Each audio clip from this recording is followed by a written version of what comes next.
standing here with three different grinders. They basically look the same and they're designed to do the same job, which is remove unwanted material. That could be a weld or finishing off your casted details. So how do you know which one to choose?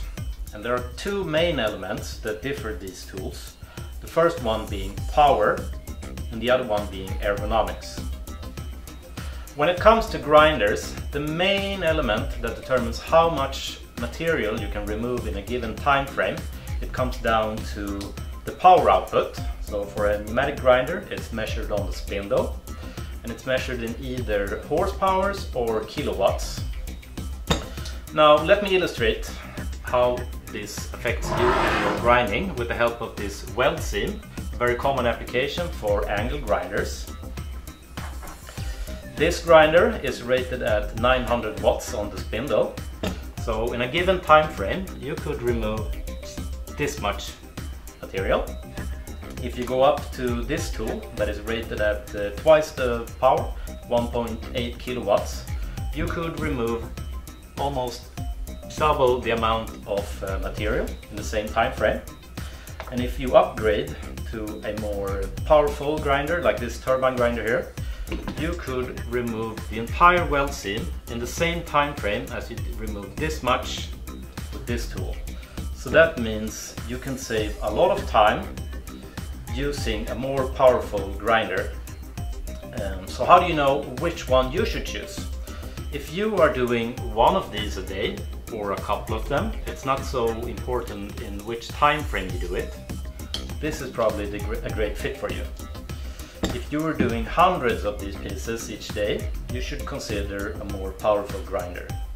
If you're doing maybe 1,000 of this is probably the best fit for you, a very powerful grinder. In the extreme case scenario, if you're working on a container ship where you measure the weld seams in kilometers or miles, imagine how much time you could save with the 4.5 kilowatt grinder. When it comes to the grinder itself, more power is always better, but there are limitations here, and that's me, the operator.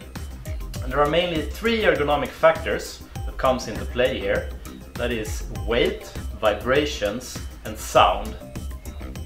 Weight will work in my advantage in this application because it will apply more feed force. But let's say the weld seams in the ceiling, how long can I work like this before getting tired?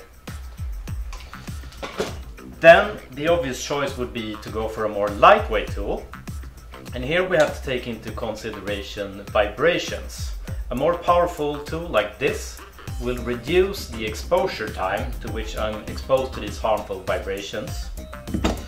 And if we look at a more advanced tool like this, we have features like the auto balancer, and this one reduces the vibrations from the disc. The last one is the turbine motor, and the turbine technology reduces the sound level of the tool.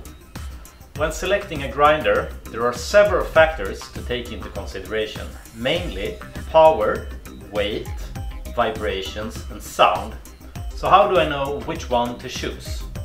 Here, the main selection criteria should always be to find a tool with the highest power to weight ratio that fits into your application, because this will result in a high productivity and less strain on the operator.